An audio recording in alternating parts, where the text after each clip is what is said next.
নমস্কাৰ বন্ধু বান্ধৱীসকল, আজি মই এটা ৰেচিপি ঘৰতে বনালোঁ, লগতে আপোনালোকৰ ওচৰতো শ্বেয়াৰ কৰোঁ বুলি ভাবি এয়া কেৰাহীটো পাতি ল'লোঁ, লগতে তেল দিলোঁ।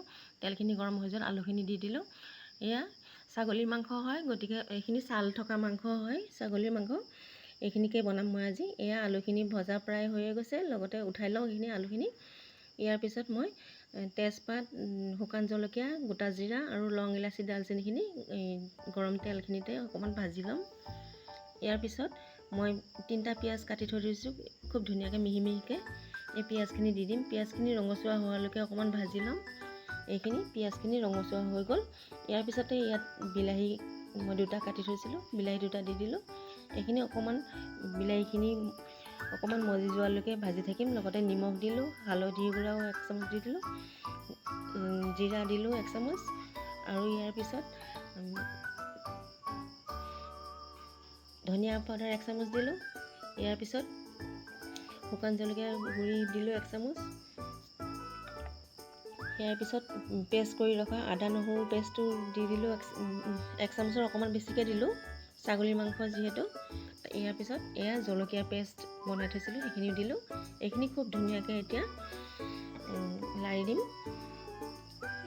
ইয়াৰ পিছত মই দৈ দিলোঁ, দৈ 3 চামুচ দিছোঁ। দৈখিনি আগতেই দিব লাগে মছলাখিনিৰ লগতে। আৰু ইয়াৰ পিছত খুব ধুনীয়াকৈ তেলটো ওলাই যোৱালৈকে ভাজি থাকিব লাগে। এয়া চাওক, তাৰপিছত মই মাংসখিনি কেৰাহীত বাকি দিলোঁ।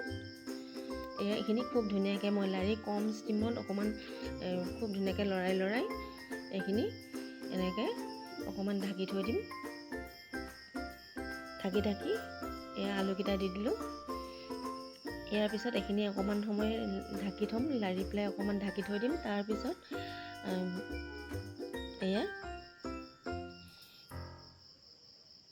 ঢাকনিখন উঠাই দিলোঁ। উঠাই দিয়াৰ পিছত এতিয়া মই ইয়াতে পানী দিম।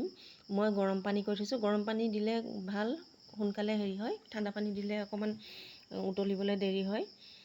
গৰম পানীখিনি দিলে ভাল, আৰু সেইকাৰণে মই গৰম পানীখিনি কৰি থৈ দিছোঁ। এয়া অকণমান পানী দিছোঁ। পানীখিনি শু যোৱালৈকে এইখিনি ঢাকনিখন মাৰি থৈ দিম। ইয়াৰ পিছত এয়া চাওক, শেষত খুব ধুনীয়া এটা এয়া চাওকচোন কালাৰটো, আৰু ইয়াৰ গ্ৰেভিখিনি খুবেই ধুনীয়া হৈছে।